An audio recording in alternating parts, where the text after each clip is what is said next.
পার্টির কোলাহল থামতেই আমার কানে শুধু একটাই কথা বাজছিল। সারা জীবন একটা ভুল করেছি। তানভীরের চোখ দুটোই জমাট বাঁধা কষ্ট আর না বলা ভালোবাসার চাপ আমার নিঃশ্বাস বন্ধ করে দিচ্ছিল।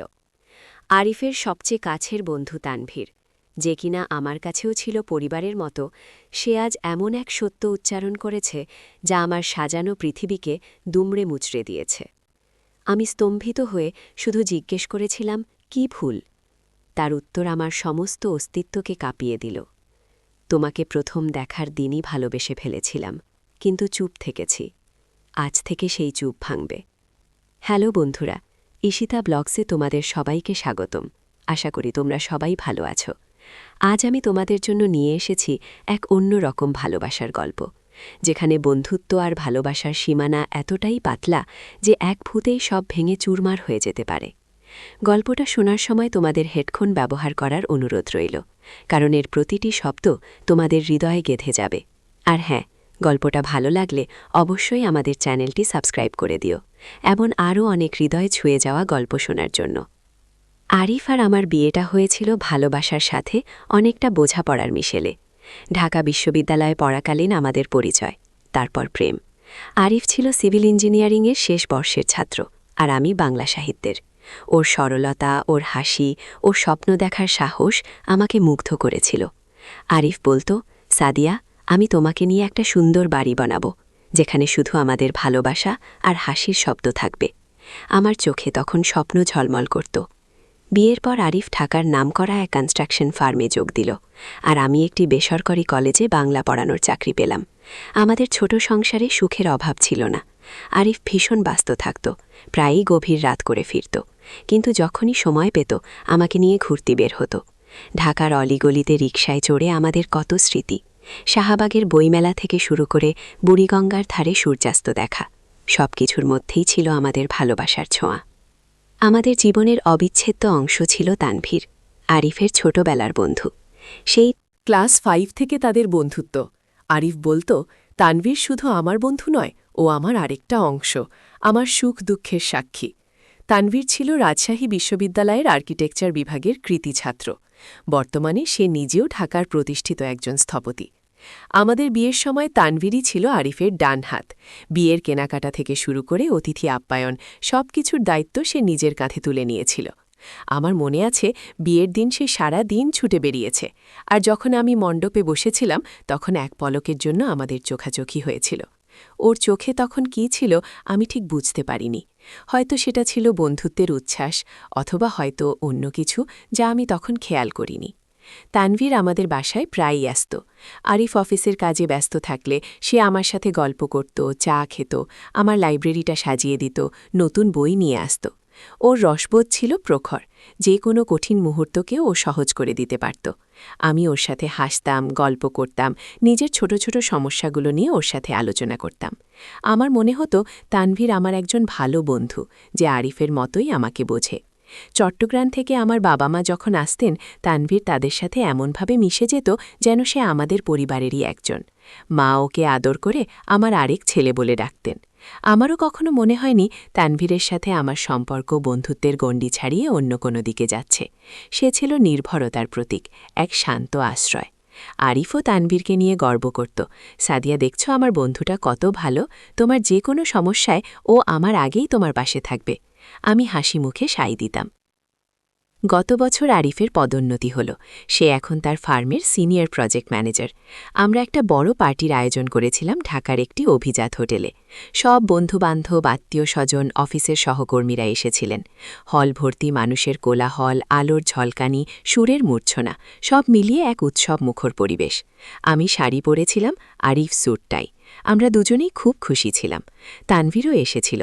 বরাবরের মতোই সে ছিল অতিথিদের খেয়াল রাখতে ব্যস্ত। মাঝে মাঝে আমার কাছে এসে জিজ্ঞেস করছিল, সাদিয়া, তোমার কোনো কিছু লাগছে? কিছু খাবে? আমি হেসে বলতাম, সব আছে তানভীর, তুমি চিন্তা করো না, এনজয় করো। পার্টি প্রায় শেষ, রাত গভীর হয়েছে। একে একে সবাই বিদায় নিচ্ছে। আরিফ কিছু গুরুত্বপূর্ণ ক্লায়েন্টকে তাদের গাড়িতে তুলে দিতে গেল। আমি তখন হলরুমের এক কোণে দাঁড়িয়েছিলাম। ক্লান্তিতে শরীর ভেঙে আসছিল। হঠাৎ তানভীর আমার পাশে এসে দাঁড়াল। তার চোখে তখন এক অদ্ভুত আলো, যা আমি আগে কখনো দেখিনি। সে আমার দিকে তাকিয়ে রইল কিছুক্ষণ, কোনো কথা বলল না। আমি অস্বস্তি বোধ করছিলাম। বললাম, কি হয়েছে তানভীর, এমন করে তাকিয়ে আছো কেন? সে দীর্ঘশ্বাস ফেলল। তার কণ্ঠস্বর ছিল ভাঙা ভাঙা। সাদিয়া, আজ আমি তোমাকে একটা কথা বলতে চাই। আমি অবাক হলাম। কি কথা? এমন সিরিয়াস দেখাচ্ছে কেন? সারা জীবন একটা ভুল করেছি। কথাটা শুনে আমার বুকের ভেতরটা কেমন যেন হিম হয়ে গেল। তার চোখে তখন গভীর এক সমুদ্রের ঢেউ, যেখানে চাপা পড়ে আছে অসংখ্য অব্যক্ত বেদনা। আমি জিজ্ঞেস করলাম, কি ভুল? সে আমার হাতটা ধরল আলতো করে। তার স্পর্শে বিদ্যুতের মতো কিছু একটা খেলে গেল আমার সারা শরীরে। তোমাকে প্রথম দেখার দিনই ভালোবেসে ফেলেছিলাম, কিন্তু চুপ থেকেছি। আজ থেকে সেই চুপ ভাঙবে। তার কথাগুলো আমার কানের পর্দায় বিঁধছিল যেন সূক্ষ্ম কাঁটার মতো। আমার পৃথিবীটা মুহূর্তেই ওলটপালট হয়ে গেল। আরিফের সবচেয়ে কাছের বন্ধু, আমার সবচেয়ে নির্ভরযোগ্য আশ্রয়, সে কিনা আমাকে ভালোবেসেছে, আর এত বছর ধরে এই অনুভূতি সে নিজের ভেতরে চেপে রেখেছে। আমার মাথায় হাজারো প্রশ্ন ঘুরপাক খাচ্ছিল। এটা কিভাবে সম্ভব? আমি তো তাকে সবসময় বন্ধুর চোখেই দেখেছি। আমার মুখ থেকে কোনো কথা সরছিল না। আমি শুধু তার মুখের দিকে তাকিয়েছিলাম। তার চোখ থেকে এক ফোঁটা অশ্রু গড়িয়ে পড়ল গালে। সে দ্রুত তা মুছে ফেলল। আমি জানি সাদিয়া, তুমি আমাকে ভুল বুঝবে, হয়তো আমার উপর রেগেও যাবে, কিন্তু আমি আর এই বোঝা বইতে পারছিলাম না। প্রতিদিন তোমাকে আরিফের পাশে সুখী দেখে আমার আত্মা কেঁদে উঠেছে। অথচ আমি কিছু বলতে পারিনি, কারণ আরিফ আমার বন্ধু, আমার সবচেয়ে ভালো বন্ধু। তার প্রতিটি শব্দ আমার হৃদয়ে আঘাত হানছিল। আমি চোখ বন্ধ করলাম। আমার মনে পড়ে গেল প্রথম দিনের কথা। আরিফ আমাকে তানভীরের সাথে পরিচয় করিয়ে দিয়েছিল। সাদিয়া, এ আমার বেস্ট ফ্রেন্ড তানভীর, আর তানভীর, এ আমার সাদিয়া, আমার হবু স্ত্রী। তানভীর তখন হেসে আমার দিকে হাত বাড়িয়েছিল। নমস্কার ভাবি, আরিফের মুখে আপনার গল্প এত শুনেছি যে মনে হচ্ছে আপনাকে বহুদিনের চেনা। সেই হাসি, সেই চোখ, সেই করমর্দন, সবকিছুর ভেতর কি লুকিয়েছিল এই গোপন ভালোবাসা? আমি কি অন্ধ ছিলাম, নাকি অবচেতন মনে আমিও কি কিছুটা আজ করতে পেরেছিলাম যা সযত্নে এড়িয়ে গেছি? আমার মনে পড়ে, একবার আমি অসুস্থ হয়ে পড়েছিলাম। আরিফ তখন অফিসের কাজে সিলেট গিয়েছিল। আমি একা ছিলাম বাসায়। তানভীর নিয়মিত ফোন করে আমার খোঁজ নিত। একদিন সে নিজে এসে আমার জন্য স্যুপ বানিয়ে দিয়েছিল, আমার ওষুধগুলো গুছিয়ে দিয়েছিল। সেদিন তার চোখে ছিল গভীর মমতা। আমি তখন ভেবেছিলাম, ও তো বন্ধুর স্ত্রী হিসেবেই আমার খেয়াল রাখছে। কিন্তু আজ তার কথা শুনে মনে হচ্ছে, প্রতিটি ছোট ছোট যত্ন, প্রতিটি নীরব সমর্থন, সবকিছুর পেছনেই ছিল তার গোপন ভালোবাসার হাতছানি। আমার মনে পড়ে, আরিফের যখন একটা বড় প্রজেক্টে ব্যর্থতা এসেছিল, সে খুব হতাশ হয়ে পড়েছিল। আমি তাকে সান্ত্বনা দিতে পারিনি। তখন তানভীরই ছিল তার পাশে। সে আরিফকে বুঝিয়েছিল, অনুপ্রাণিত করেছিল। সে আরিফকে বলেছিল, আরিফ, তোর পাশে সাদিয়া আছে, ও তোর শক্তি, তুই হাল ছাড়তে পারিস না। সেই সময়েও তানভীরের মুখে কি এক গভীর কষ্ট ছিল, যা আমি বন্ধুত্বের আড়ালে লুকিয়ে থাকা ভালোবাসা হিসেবে বুঝতে পারিনি। আমি চোখ খুললাম। তানভীরের মুখ ফ্যাকাশে দেখাচ্ছিল। সে আমার দিকে তাকিয়েছিল এক অসহায় দৃষ্টিতে। আমি জানি, আমার এই কথা বলা উচিত হয়নি, কিন্তু আর পারছিলাম না।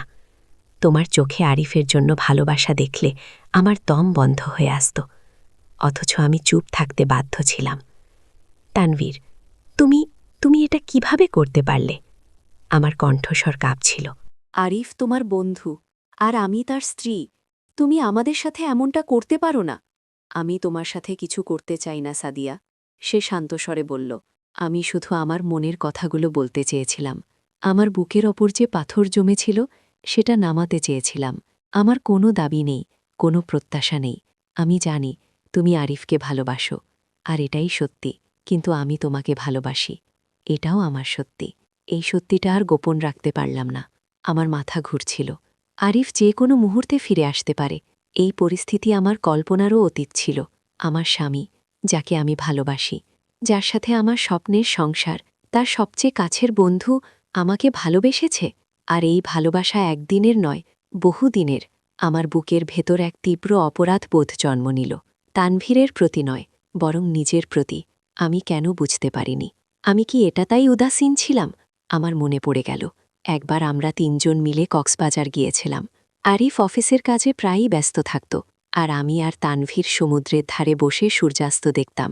সে আমার সাথে কত গল্প করত, কত কবিতা শোনাত। ওর চোখে তখন এক অদ্ভুত আবেশ ছিল। সে আমার পছন্দের গানগুলো বারবার বাজাত। আমি ভেবেছিলাম সে বুঝি খুব ভালো একজন বন্ধু, কিন্তু আজ মনে হচ্ছে সেই প্রতিটা মুহূর্তে সে আমার ভেতর নিজের জন্য জায়গা খুঁজছিল। তানভীর আমার দিকে তাকিয়ে বলল, আমি জানি সাদিয়া, তুমি হয়তো আমাকে ঘৃণা করবে, কিন্তু আমি এটাই চেয়েছিলাম। আমি চেয়েছিলাম তুমি অন্তত আমার সত্যিটা জানো।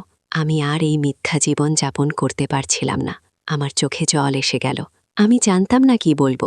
আমি আরিফকে ভালোবাসি, এতে কোনো সন্দেহ নেই, কিন্তু তানভীরের এই অকপট স্বীকারোক্তি আমার ভেতরে এক অদ্ভুত আলোড়ন সৃষ্টি করল। বন্ধুত্বের আবরণে সে যে নীরব যন্ত্রণা ভোগ করেছে, তা আমাকে ব্যথিত করল। আমি তার ভালোবাসা ফিরিয়ে দিতে পারব না, কিন্তু তার কষ্ট অনুভব করতে পারছিলাম। তানভীর, তুমি কি এখন চলে যাবে? আমি ফিসফিস করে বললাম। মাথা নাড়ল। আমি জানি না সাদিয়া, আমি এখন কি করব তাও জানি না।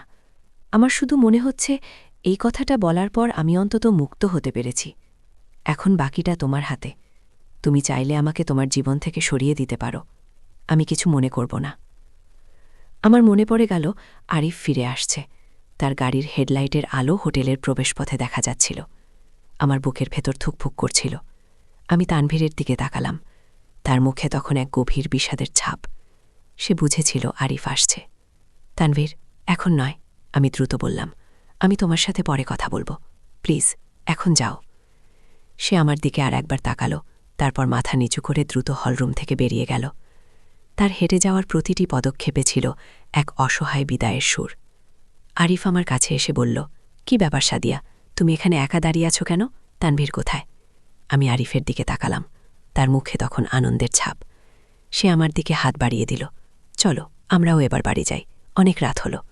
আমি তার হাত ধরলাম, কিন্তু আমার হাত তখন বরফের মতো ঠান্ডা। আমার মনের ভেতর তখন এক ঝড় বইছিল। তানভীরের প্রতিটি কথা আমার কানে প্রতিধ্বনিত হচ্ছিল। আরিফের সামনে দাঁড়িয়ে আমি তাকে ছুঁয়ে অনুভব করতে পারছিলাম এক গভীর অপরাধবোধ। আরিফকে কখনো জানতে পারবে তার সবচেয়ে কাছের বন্ধু তাকে কতটা আঘাত করেছে। আর আমার নিজের অনুভূতি কি? আমি কি সত্যি তানভীরকে শুধু বন্ধু হিসেবে দেখেছি, নাকি তার নীরব ভালোবাসার ইঙ্গিতগুলো আমি সযত্নে এড়িয়ে গেছি, যা আমার নিজের অজান্তে আমার হৃদয়ে এক কোণে কিছুটা জায়গা করে নিয়েছিল? সেই রাত আমার জীবনে এক নতুন মোড় নিয়ে এলো। আমি ঘুমাতে পারলাম না। বিছানায় শুয়ে আমি আরিফের দিকে তাকালাম, যে গভীর ঘুমে আচ্ছন্ন ছিল। তার মুখের সরলতা দেখে আমার বুক ফেটে যাচ্ছিল। আমি কি তাকে ঠকাচ্ছি? তানভীরের ভালোবাসা আমাকে কেন এত অস্থির করছে? আমি জানতাম আরিফকে আমি ভালোবাসি, কিন্তু তানভীরের নীরব ভালোবাসা আমার মনের গভীরে এক অজানা প্রশ্ন জাগিয়ে তুলল। আমি কি তানভীরের প্রতি অবিচার করেছি? তার অনুভূতিকে কি আমি কখনো মূল্য দেইনি? পরের কয়েকটা দিন আমার কাছে এক বিভীষিকানত মনে হচ্ছিল। আমি তানভীরের ফোন ধরছিলাম না, মেসেজের উত্তর দিচ্ছিলাম না। সে বারবার ফোন করছিল, মেসেজ করছিল, সাদিয়া প্লিজ আমার সাথে একবার কথা বলো। আমি জানি আমি ভুল করেছি, কিন্তু আমি তোমার সাথে কথা বলতে চাই। আমার ভেতরে এক তীব্র দ্বন্দ্ব চলছিল। আমি যদি তানভীরের সাথে কথা বলি, তাহলে কি আমার মনের দুর্বলতা প্রকাশ পাবে? আর যদি না বলি, তাহলে কি সে আরও কষ্ট পাবে? আরিফ আমার এই নীরবতা খেয়াল করছিল। কি হয়েছে সাদিয়া, তুমি আজকাল কেমন চুপচাপ থাকো? তানভীরের সাথেও তো দেখা হচ্ছে না, ও কি রাগ করেছে তোমার ওপর? আরিফের এই প্রশ্ন আমার বুকে শেল বিধল। আমি কোনো মতে উত্তর দিলাম, না, ও আমার ওপর কেন রাগ করবে, হয়তো ব্যস্ত আছে। আমি জানি এই মিথ্যেটা আমাকে প্রতিনিয়ত কুড়ে কুড়ে খাচ্ছিল। আমি আরিফকে সত্যিটা বলতে পারতাম না, কারণ আমি জানতাম এই সত্যিটা আরিফের পৃথিবীটাকেও ভেঙে দেবে। তার সেরা বন্ধু তাকে এমনভাবে ঠকিয়েছে, এটা সে মানতে পারবে না। আর আমার নিজের মনের অস্থিরতা? তানভীরের প্রতি আমার কোনো ভালোবাসা ছিল না, কিন্তু তার এই ভালোবাসা আমাকে অন্যভাবে ভাবিয়ে তুলল। বন্ধুর প্রতি এত গভীর ভালোবাসা, যা সে বছরের পর বছর ধরে গোপন রেখেছে, তা কি শুধু একতরফা ছিল? নাকি কোথাও কোনো এক মুহূর্তে আমিও তার প্রতি এক ধরনের নির্ভরতা বা অন্য কিছু অনুভব করেছিলাম যা আমি নাম দিতে পারিনি? একদিন সন্ধ্যায় আমি নিজেই তানভীরকে ফোন করলাম। আমার হাত কাঁপছিল। সে ফোন ধরতেই আমি বললাম, তানভীর, আমরা দেখা করতে পারি? সে প্রায় সাথে সাথেই রাজি হয়ে গেল। আমরা ঢাকার বাইরে একটা শান্ত রেস্টুরেন্টে দেখা করলাম। সে আমার দিকে অপরাধীর মতো তাকিয়েছিল। আমি তার চোখে সেই একই যন্ত্রণা দেখতে পেলাম। সাদিয়া, আমি জানি তুমি আমার উপর রেগে আছো, সে বলল। তানভীর, আমি রেগে নেই, আমি শান্ত স্বরে বললাম। আমি শুধু বিভ্রান্ত। তুমি আরিফের বন্ধু, আমার স্বামী। তুমি কিভাবে এত বড় একটা কথা এত বছর ধরে লুকিয়ে রাখলে? সে দীর্ঘশ্বাস ফেলল। আমি জানতাম না সাদিয়া। আমি তোমাকে প্রথম দেখার দিনই প্রেমে পড়েছিলাম।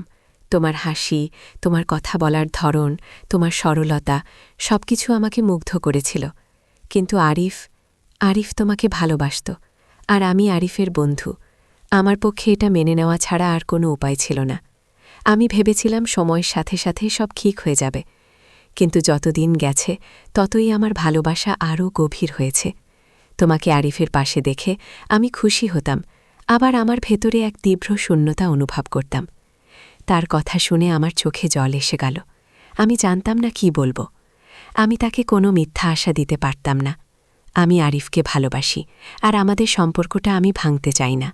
কিন্তু তানভীরের এই আত্মত্যাগ, তার এই নীরব ভালোবাসা আমাকে গভীরভাবে স্পর্শ করল।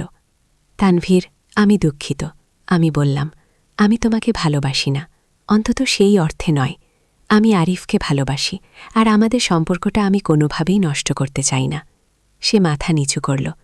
আমি জানি সাদিয়া, আমি তো তোমার কাছে কিছু চাইনি, শুধু চেয়েছিলাম তুমি আমার মনের কথাগুলো জানো। আমার কষ্টটা হয়তো কিছুটা কমবে। তোমার কষ্টটা আমি বুঝতে পারছি তানভীর, আমি বললাম। কিন্তু এখন কি হবে? আমাদের বন্ধুত্ব কি আর আগের মতো থাকবে? সে আমার দিকে তাকাল। তার চোখে তখন এক অনিশ্চয়তার ছাপ। আমি জানি না সাদিয়া, হয়তো থাকবে না। হয়তো আমার পক্ষে আর আরিফের সাথে আগের মতো মিশে যাওয়া সম্ভব হবে না। হয়তো তোমার সাথেও নয়। আমি জানি আমার এই কথা বলার পর সব বদলে যাবে। আমার বুকের ভেতরটা দুমড়ে মুচড়ে যাচ্ছিল। আরিফ তার সেরা বন্ধুকে হারাবে, আর আমি হারাবো আমার সবচেয়ে নির্ভরযোগ্য একজন মানুষকে। এই সম্পর্কগুলোর অবসান হবে শুধু তানভীরের গোপন ভালোবাসার কারণে। তানভীর, তুমি কি চলে যাবে? আমি জিজ্ঞেস করলাম। সে মাথা নাড়ল। আমি ভাবছি কিছুদিনের জন্য ঢাকা ছেড়ে যাব, হয়তো সিলেট, নয়তো রাজশাহী। কিছুদিনের জন্য নিজেকে এই সব কিছু থেকে দূরে রাখতে চাই। তার কথা শুনে আমার বুক ফেটে যাচ্ছিল। সে আরিফের সবচেয়ে কাছের বন্ধু, আমারও। সে আজ এই গোপন ভালোবাসার কারণে সব ছেড়ে চলে যেতে চাইছে। আমি জানতাম এটা অনিবার্য ছিল। আমি আশা করি তুমি ভালো থাকবে তানভীর, আমি বললাম। আর আমি আশা করি একদিন তুমি তোমার জন্য সঠিক মানুষটিকে খুঁজে পাবে। সে হেসে উঠল এক বিষণ্ণ হাসি। হয়তো, কিন্তু সেই হাসি কি তোমার মতো হবে সাদিয়া? আমি জানি না। আমরা সেদিন আর বেশি কথা বলতে পারলাম না। সে চলে গেল। আমি একা বসে রইলাম সেই রেস্টুরেন্টে। আমার মনে তখন হাজারো প্রশ্ন। ভালোবাসা কি এতই জটিল? বন্ধুত্ব কি এতই ঠুনকো? আরিফ আর আমার ভালোবাসার মাঝখানে তানভীরের এই নীরব ভালোবাসা কেন এত বড় একটা প্রাচীর তৈরি করল? আমি জানি আরিফকে আমি ভালোবাসি, কিন্তু তানভীরের এই আত্মত্যাগ আমাকে নতুন করে ভাবতে বাধ্য করল। ভালোবাসার কত রূপ হয়। কিছু ভালোবাসা প্রকাশ পায়, কিছু ভালোবাসার নীরবতায় মূর্ত হয়ে থাকে, আর কিছু ভালোবাসা এমন জটিল পরিস্থিতি তৈরি করে যেখানে কোনো সঠিক বা ভুল উত্তর থাকে না। সেই দিন থেকে তানভীর আমাদের জীবন থেকে ধীরে ধীরে ফিকে হয়ে গেল। সে সিলেট চলে গেল নতুন একটা প্রজেক্ট নিয়ে। আরিফ খুব মন খারাপ করেছিল। সাদিয়া, তানভীর আজকাল কেমন বদলে গেছে, ফোন ধরলেও কথা বলতে চায় না। ও কি আমার উপর রেগে আছে? আমি শুধু আরিফের হাত ধরেছিলাম। হয়তো ব্যক্তিগত কিছু সমস্যা আছে, ঠিক হয়ে যাবে। আমার মনে হয়েছিল আমার ভেতরের এক অংশও তানভীরের সাথে চলে গেছে। তার নীরব ভালোবাসা আমাকে চিরদিনের জন্য এক নতুন দৃষ্টিভঙ্গি দিয়েছিল। আমি আরিফকে ভালোবাসি, কিন্তু আমার মনের এক কোণে তানভীরের জন্য এক গভীর শ্রদ্ধা, এক অব্যক্ত বেদনা রয়ে গেছে। আমাদের জীবন হয়তো আগের মতোই চলছে, কিন্তু আমার ভেতরে এক নীরব ঝড় সব সময় বইছে। সেই পার্টির রাতের পর থেকে আমার জীবনটা আর আগের মতো নেই। একটা গোপন সত্যি, একটা অব্যক্ত ভালোবাসা আমার সব পাল্টে দিয়েছে। বন্ধুরা, গল্পটা এখানেই শেষ। জীবনের কিছু গল্প হয়তো এভাবেই শেষ হয়, যেখানে কোনো স্পষ্ট উপসংহার থাকে না, শুধু থাকে কিছু প্রশ্ন আর অব্যক্ত অনুভূতি। তোমাদের কেমন লাগলো এই গল্প? তোমাদের জীবনেও কি এমন কোনো অভিজ্ঞতা আছে যেখানে বন্ধুত্ব আর ভালোবাসার সীমানা এতটাই অস্পষ্ট হয়ে গিয়েছিল? তোমাদের মতামত অবশ্যই কমেন্ট করে জানিও। গল্পটা যদি তোমাদের মন ছুঁয়ে যায় তাহলে অবশ্যই একটি লাইক করে দিও, আর ঈশিতা ব্লগস চ্যানেলটি সাবস্ক্রাইব করতে ভুলো না। আরও এমন হৃদয়স্পর্শী গল্প নিয়ে আমি খুব শীঘ্রই তোমাদের কাছে ফিরে আসব। ভালো থেকো, সুস্থ থেকো।